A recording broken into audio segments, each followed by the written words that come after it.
Malaysian നഗരത്തിലെ മൂന്നാമത്തെ ദിനമാണ് ഇന്ന്. രാവിലെ എണീറ്റ് പല്ല് തേച്ച് ഭർത്താവിനെ എണീപ്പിക്കുക എന്നതാണ് ടാസ്ക് നമ്പർ 1. കുളിച്ചു വന്നതിനു ശേഷമുള്ള എന്റെ രണ്ടാമത്തെ ഭീഷണിയിൽ അജു എഴുന്നേറ്റു. മേക്കപ്പ് എല്ലാം ചെയ്തതിനു ശേഷം ഞങ്ങളുടെ താൽക്കാലികാശ്വാസത്തിനായി ബ്രെഡും ചീസും കഴിച്ചു. ഭർത്താവിന്റെ സ്കിൻ കെയർ എല്ലാം ചെയ്തതിനു ശേഷം ഞങ്ങൾ ആദ്യത്തെ സ്ഥലം കാണാൻ പുറപ്പെട്ടു. സൽമാൻ ഖാൻ ആണെന്നാണ് വിചാരം. അങ്ങനെ തന്നെ വിചാരിച്ചോട്ടെ. പ്രഭാത ഭക്ഷണത്തിനായി നമ്മളൊരു തമിഴ് റെസ്റ്റോറൻറ്റിലാണ് കയറിയത്. ക്യാമറ ഓൺ ചെയ്യുമ്പോൾ ആറ്റിറ്റ്യൂഡ് കിങ്ങും ക്യാമറ ഓഫ് ചെയ്യുമ്പോൾ പൂക്കിയുമാവുന്നതാണ് എന്റെ ഭർത്താവിന്റെ പ്രകൃതം. മലേഷ്യയിലെ നാരങ്ങ സോഡയിലെ നാരങ്ങക്കുരുകളെ കുറിച്ച് കുറ്റം പറഞ്ഞുകൊണ്ടിരിക്കുകയാണ് ഞാൻ. അടുത്ത സ്ഥലത്തേക്ക് ഞങ്ങൾ യാത്രയായി. ഇതൊരു ചൈനീസ് ആരാധനാലയമാണ്. ഇവിടെ രണ്ടുപേരുടെ വിവാഹം നടന്നുകൊണ്ടിരിക്കുകയാണ്. കണ്ടം വഴി ഓടിക്കോ എന്ന യുവാവിനോട് അജു പറയാൻ ശ്രമിച്ചെങ്കിലും ആ ശ്രമം പരാജയപ്പെട്ടു. ഒരുപാട് കാര്യങ്ങൾ കാണാനും ചെയ്യാനുമുള്ള സ്ഥലമാണ് ഈ ചൈനീസ് ടെമ്പിൾ. വെറും 3 ചെന്നന്തിരി ആ മണലിൽ കുത്തിവെക്കാൻ പറഞ്ഞതിന്റെ കഷ്ടപ്പാടുകളാണ് നിങ്ങൾ ഇപ്പോൾ കണ്ടുകൊണ്ടിരിക്കുന്നത്. കുറച്ചധികം നേരം അവിടെ ചിലവഴിച്ചതിനു ശേഷം ഞങ്ങൾ അടുത്ത പള്ളികൾ കാണാൻ പോയി.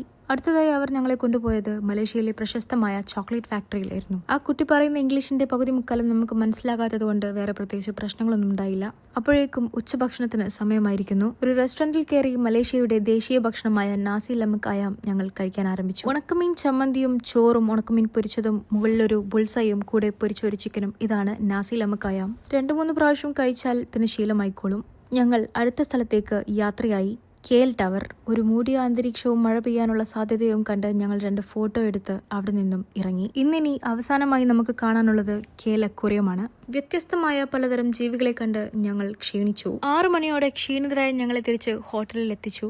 റൂമിലെത്തി ഡ്രസ്സെല്ലാം മാറ്റിയതിനു ശേഷം ഞങ്ങൾ പഞ്ചാബി ഹൗസ് കണ്ടുകൊണ്ട് ഫ്രൂട്ട്സ് കഴിക്കാൻ ആരംഭിച്ചു. ഫ്രൂട്ട്സ് കഴിച്ചതിന്റെ ക്ഷീണത്തിൽ അരമണിക്കൂർ മയങ്ങാമെന്ന് കരുതിയ ഞങ്ങൾ കണ്ണു തുറന്നത് 9 മണിക്കായിരുന്നു. ഉറങ്ങിയെഴുന്നേറ്റപ്പോൾ അജുവിന് ചുട്ടുപൊള്ളുന്ന പനിയുണ്ടെന്ന് ഞാൻ മനസ്സിലാക്കി.